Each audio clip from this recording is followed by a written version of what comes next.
Hey everyone, welcome back to the channel. I'm Nick with Swampfox, and today we're going to talk about how to choose the right optic for your pistol. Selecting the right optic for your handgun can be dizzying if you don't know what you're looking for.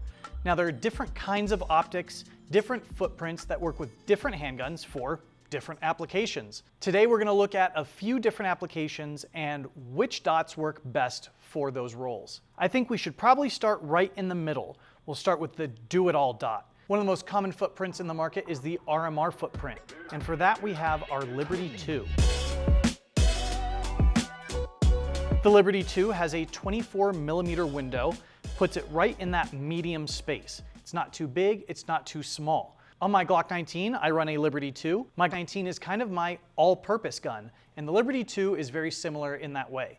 The Glock 19 can be concealed, it can work as a duty gun, a home defense gun, a hunting sidearm, or a competition gun. Just like the Glock 19, the Liberty II fits all of those roles. Both the red and green versions come with a 3 MOA dot. The 3 MOA dot is a good medium between a very fine, precise dot and a larger, faster to acquire dot. These are also available in the multi-reticle configuration. The multi-reticle gives you the option of choosing either just the dot in a circle, just the circle, or crosshairs. One feature that I'm always looking for in a dot, regardless of the platform or purpose, is a battery saving function. The Liberty II uses the shake and wake, so the dot will turn off, saving battery, and when it detects movement, it turns the dot on for you automatically. Now, if you're shooting a lot of competitions, you might want something a little bit bigger.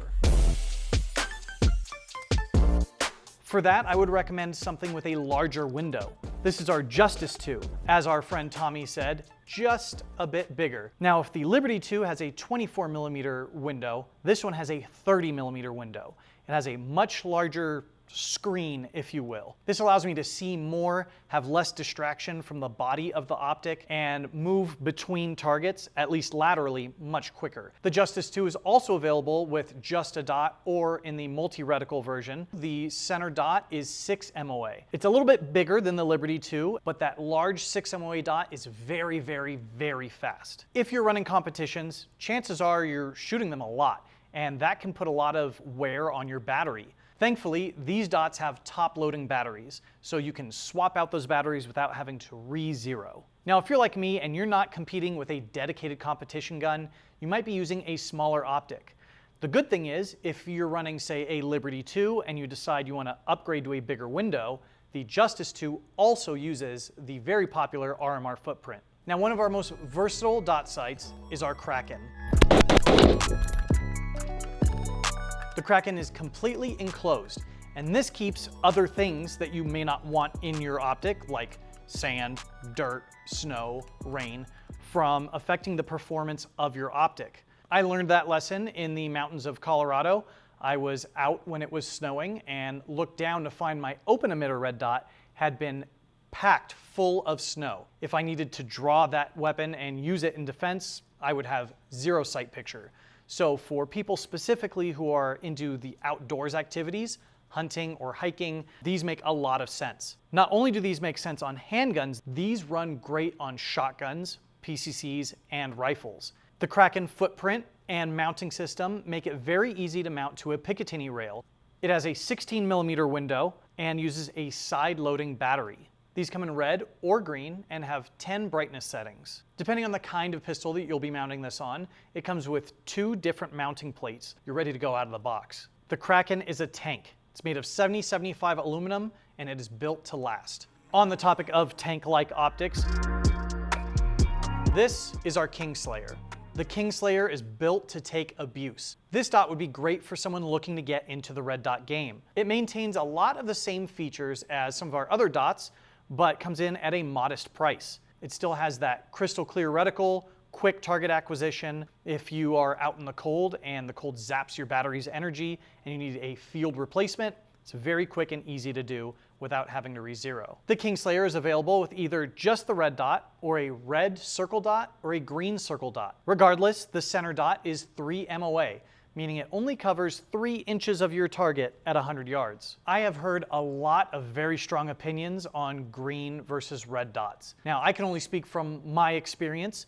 But what I have found is that red works for most people out there. Green does have a small drawback in that it draws more energy from your battery.